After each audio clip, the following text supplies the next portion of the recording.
2024 లేదా 25లో డిగ్రీ లేదా బీటెక్ చదివారా? సాఫ్ట్‌వేర్ జాబ్ కోసం ఎదురు చూస్తున్నారా? అయితే కోడ్ జ్ఞాన్ 100 డేస్ కోర్సులో చేరండి, జాబ్ సాధించండి. నమస్కారం అమ్మ గారు. నమస్తే అమ్మా. కర్కాటక రాశి వారికి డిసెంబర్ 15 రోజులు, ఎస్పెషల్లీ డిసెంబర్ 15 నుంచి 30వ తారీఖు వరకు విద్యాపరంగా, ఆరోగ్యపరంగా, సంతానపరంగా ఎలా ఉంటుంది? ఎన్ని గ్రహాలు వారికి 15 రోజుల్లో అనుకూలిస్తున్నాయి?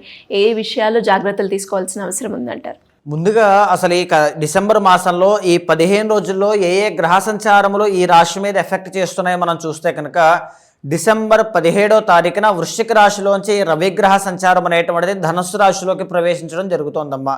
డిసెంబర్ 20వ తారీఖున శుక్రగ్రహ సంచారం కూడా వృశ్చిక రాశిలోంచి ధనస్సు రాశిలోకి ప్రవేశించడం జరుగుతోందండి.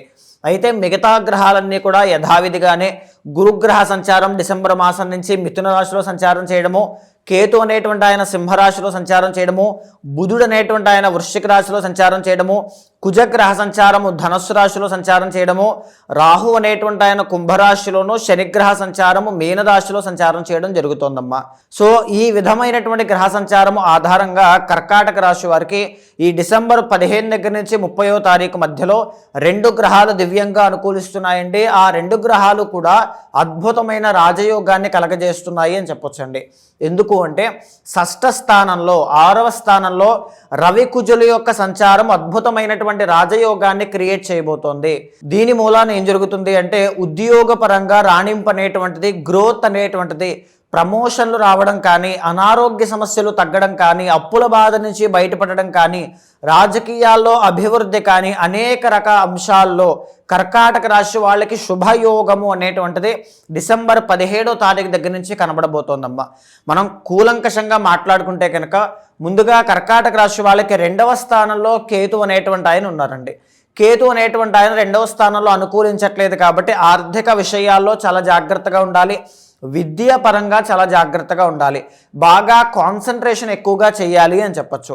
అయితే బాగా గమనిస్తే ద్వితీయ అధిపతి ఎవరు? రవి అండి. ఈ రవి ఇప్పుడు మనం అనుకున్నటువంటి రవి యోగించడం అన్నమాట. అంటే అపారమైనటువంటి ధనయోగం డిసెంబర్ 17వ తారీఖు తర్వాత నుంచి కర్కాటక రాశి వాళ్ళకి పట్టబోతోంది. వృత్తిపరంగా, కెరీర్ పరంగా ఉన్నటువంటి బ్లాకేజెస్ అన్నీ కూడా క్లియర్ అవ్వబోతున్నాయి అని చెప్పొచ్చండి. అయితే 3rd and 12th లార్డ్ అయినటువంటి బుధుడిని మనం గమనిస్తే కనుక 5వ స్థానంలో ఉన్నారు. ఆయన బాగాలేదు. దీనివల్ల ఇంట్లో ఉండేటువంటి తోడబుట్టిన వాళ్ళతో, కుటుంబ సభ్యులతో ఒత్తిడి అనేటువంటిది పెరిగే అవకాశాలు ఎక్కువగా ఉంటాయి. విదేశీ యోగాల్లో ఆటంకాలు అనేటువంటివి కలిగే అవకాశాలు ఎక్కువగా ఉంటాయి. వ్యాపార విషయంలో ఒడిదుడుకులు అనేటువంటిది కానీ, ఒత్తిడి కానీ కనబడేటువంటి అంశాలు ఎక్కువగా కనబడుతూ ఉంటాయి. స్టాక్ మార్కెట్ కానీ, షేర్ మార్కెట్ కానీ, ట్రేడింగ్ కానీ చేసేటువంటి వాళ్ళకి బుధగ్రహ సంచారం అనుకూలించట్లేదు కాబట్టి కొంచెం జాగ్రత్తగా ఉండాలి అని చెప్పి మరీ చెప్పొచ్చమ్మా. ఇదే కాకుండా 6వ స్థానంలో రవి, కుజ, శుక్రగ్రహ సంచారాలు కనబడుతూనే అందులో రవి కుజులు ఇద్దరు కూడా అనుకూలిస్తున్నారండి. అప్పుల బాధతో బాధపడేటువంటి కర్కాటక రాశి వాళ్ళు ఎవరైనా సరే వాళ్ళందరికీ కూడా రుణ బాధల నుంచి బయటపడేటువంటి మార్గం ఈ డిసెంబర్ 17వ తారీఖు తర్వాత నుంచి కనబడుతుంది. ఏదైనా పని పట్టుకుంటే ఆ పనిలో ఖచ్చితంగా పూర్తి చేసేటువంటి యోగం కనబడుతుంది. ఉద్యోగ ప్రయత్నాలు చేస్తే అవన్నీ కూడా సఫలీకృతం అవుతాయి. రాజకీయ నాయకులకి మంచి పేరు ప్రఖ్యాతులు, మంచి భవిష్యత్ అనేటువంటిది ఉంటుంది. గౌరవ మర్యాదలు పెరిగేటువంటి యోగం పడుతుంది. అనారోగ్య సమస్యలు తగ్గుముఖం పడతాయి. రియల్ ఎస్టేట్ కానీ, కన్స్ట్రక్షన్ ఫీల్డ్ కానీ, ఎలక్ట్రికల్ డిపార్ట్మెంట్ కానీ, సోల్జర్స్ కానీ, ఆర్మీ కానీ, కాంపిటేటివ్ ఎగ్జామ్స్ కానీ, స్పోర్ట్స్ ఫీల్డ్లో కానీ వర్క్ చేసేటువంటి వాళ్ళకి, ప్రయత్నం చేసేటువంటి వాళ్ళందరికీ కూడా ఆశాజనకమైనటువంటి ఫలితాలు ఉంటాయి. రియల్ ఎస్టేట్లో లాభాలు చూసే అవకాశం ఉంటుంది. భూ వివాదాలు కానీ, న్యాయపరమైన చిక్కులు కానీ, కోర్టు సమస్యలు కానీ, ఇబ్బంది పడేటువంటి వాళ్ళకి ఖచ్చితంగా అవన్నీ తగ్గుముఖం పట్టడం కానీ, ధర్మమైనటువంటి విజయాన్ని చూడడం కానీ ఖచ్చితంగా అవకాశాలు కలుగుతాయి అని చెప్పొచ్చమ్మా. శత్రువుల మీద ఆధిక్యత ప్రదర్శించేటువంటి యోగం కూడా డిసెంబర్ 15వ తారీఖు తర్వాత నుంచి పట్టబోతోంది అని చెప్పొచ్చండి. అయితే 6వ స్థానంలో శుక్రగ్రహ సంచారం అనుకూలించట్లేదు. సినీ నాటక కళారంగాలు కానీ, నృత్య గీత వాద్యాది రంగాలు కానీ, లేకపోతే ఏఐ వర్చువల్ రియాలిటీ కానీ, ఉమెన్ క్లాతింగ్ బొటీక్స్ కానీ, లేకపోతే ఇంటీరియర్ డిజైనింగ్స్ కానీ, ఫర్నిచర్ షాప్స్ కానీ, ఇలాంటి కళాత్మకమైనటువంటి ఆర్టిస్టిక్ టాలెంట్స్ ఉండేటువంటి వృత్తుల్లో రాణించాలి వ్యవహారం చేసేటువంటి వాళ్ళకి ఈ 15 రోజులు కొంచెం మిశ్రమంగానే, సామాన్యంగానే ఉంటాయమ్మా. అయితే రాహుగ్రహ సంచారాన్ని మనం బాగా గమనిస్తే కనుక అష్టమ రాహు అనేటువంటి ఆయన నడుస్తూ ఉన్నారు. మానసిక ఒత్తిడి అయితే తప్పకుండా ఇబ్బంది అనేటువంటిది పెడుతుంది.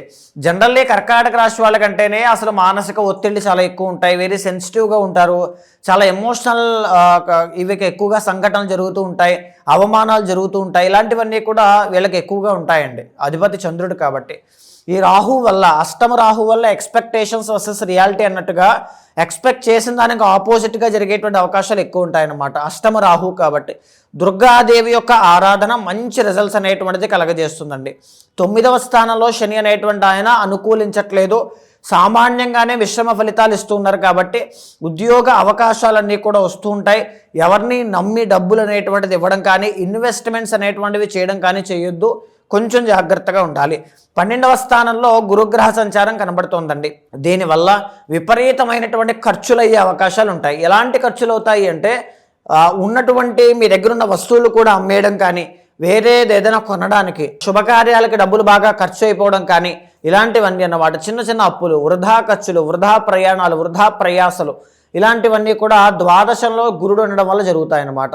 సో కొంచెం జాగ్రత్తగా కర్కాటక రాశి వాళ్ళు బాగా చేయాల్సింది ఏంటి అంటే మీ పర్సనల్ చార్ట్ చూసుకోండి, అక్కడ గురుబలం ఉందా లేదా అనేటువంటిది చెక్ చేసుకోండి. ఎందుకంటే ఇక్కడ మీకు గురుబలం అనేటువంటిది లేదు, 2026 చివరిలో వస్తుంది మీకు గురుబలం, అప్పటిదాకా లేదు.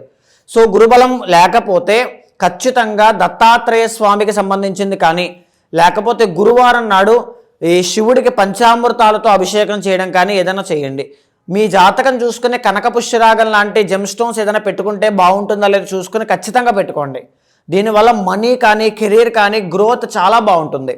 ఈవెన్ రవి, కుజ ఇప్పుడు ఏదైతే బాగున్నారో అండి, వీళ్ళకి అపారమైన రాజయోగాన్ని ఇవ్వబోతూ ఉన్నారు కాబట్టి ఈ 15 రోజుల్లో తప్పకుండా ఏదైనా మీరు పని పట్టుకుంటే దాని మీద 100% ఎఫర్ట్స్ పెట్టండి, ఖచ్చితంగా విజయాన్ని చూసే అవకాశం ఉంటుంది. మాసం చివరిలో శుభవార్త వినేటువంటి యోగం కూడా పడుతుంది. ఈ 15 రోజుల్లో వీళ్ళకి కలిసి వచ్చే రంగు ఏంటి ఉమా గారు? ఆరెంజ్ కలర్ చాలా బాగుంటుందమ్మా. కలిసి వచ్చే నెంబర్ 1 చాలా బాగుంటుందండి. వారం, ఆదివారం చాలా బాగా కలిసి వస్తుందమ్మా. ఇంకా ఎవరికైనా కూడా వాళ్ళు ఏదైతే సమస్యను ఎదుర్కొంటున్నారో దానికి తగ్గట్టుగానే పరిష్కారం చేసుకోవాలి అనుకునే వాళ్ళు ఎవరైనా కూడా మిమ్మల్ని అప్రోచ్ అవ్వాలి, మీ అపాయింట్మెంట్ తీసుకోవాలి అంటే ఏ విధంగా ఉంటుందంటారు? తప్పకుండా అండి, ఎవరైనా సరే గోచారంతో పాటుగా మీ యొక్క పర్సనల్ చార్ట్ చూసుకోవాలనుకుంటే తప్పకుండా మీకు కింద కనిపించే నెంబర్కి కాల్ చేస్తే మా వాళ్ళు మీకు పూర్తి వివరాలు అందిస్తారు.